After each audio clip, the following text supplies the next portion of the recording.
after big wins scored by Democrats in key races in Ohio, Kentucky, and Virginia, all revealing the issue of abortion access is a major liability for the Republican Party.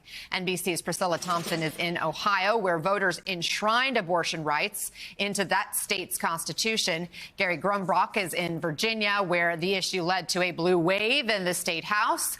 And Steve Kornacki is here to take a deeper dive into all of this. Let's go to Priscilla first in Ohio, where voters cast ballots to protect abortion access in even districts where Biden lost in 2020. So how are abortion rights supporters reacting to this sweeping victory today, Priscilla?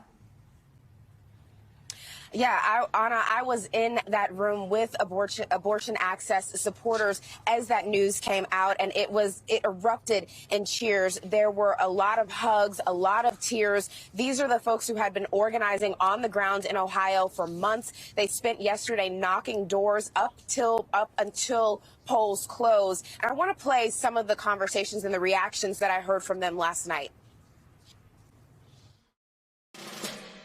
Just so ecstatic and so happy for every Ohioan who has freedom over their own body now. It's just months and months of hard work, relief, deep relief. I think this is a resounding message that when you put abortion on a ballot, it wins.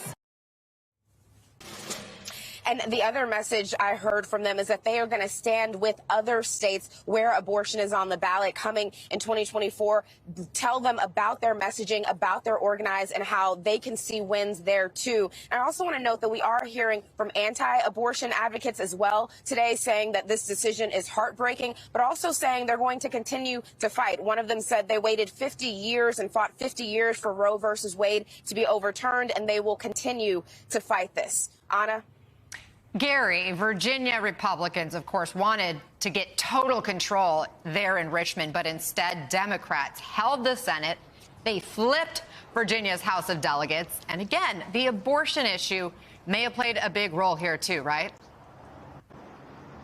Yeah, this was a total repudiation of everything that Governor Glenn Youngkin wanted to get done over the next few years on the economy, on education, but chief among them on that issue of abortion. And Governor Youngkin was very clear as to what he wanted to get done. He wanted that 15 weeks with exception abortion ban. And voters ended up being very clear what they wanted, which was no changes. Currently here in Virginia, you can get an abortion up to 26 weeks and a single day, and they say they want to continue that. So this is really going to be, over the next few years, a real big test of what kind of politician Governor Glenn Youngkin is, because for the first time in almost 30 years, the governor is going to be a different party than the entire state legislature. So it'll be a very interesting thing to see if the consensus builder that Glenn Youngkin says he is can actually happen over the next few years. Anna? A lot of momentum for Democrats last night. Steve, what does all of this portend for 2024?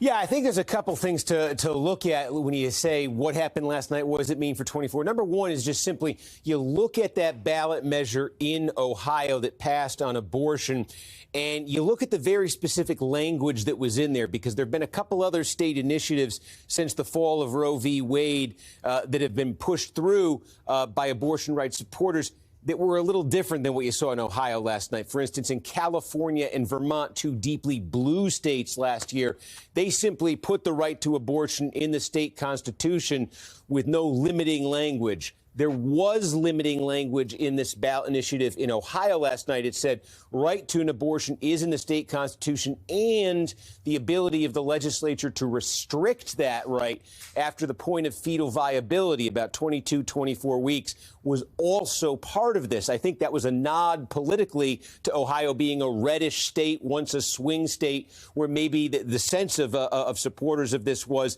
there needed to be a nod to some kind of limiting, to some kind of limit on it. So they put that limit on it. It passed overwhelmingly last night. And I think you're going to see in 2024 a whole host of ballot initiatives in states, red states, swing states, that now look to what was that language in Ohio and employ it there. You could take a look at we have Ohio here. That's done now. It passed. But look at the states that are where campaigns are underway right now to get similar initiatives on the ballot. Arizona, a swing state. Florida, a swing/reddish state. Nevada, a swing state.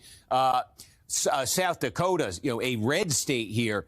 All of them right now abortion rights supporters are teeing up initiatives that would put abortion rights into law or the state constitution, but would also have that fetal viability language that you saw in Ohio. So I think abortion rights supporters saw a state like Ohio as a testing ground.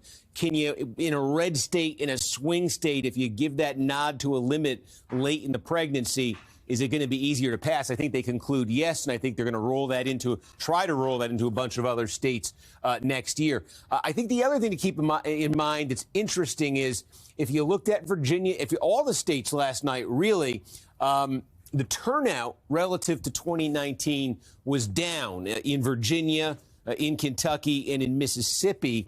And in Ohio, nothing really to compare to because it was only a ballot initiative. But what was striking is we had an exit poll in Ohio. So in terms of the meaning for 24, the pro-abortion rights side gets a big victory here. There's a temptation to say that's a big boost for Biden. That's a big, a knock for Trump maybe heading into 24.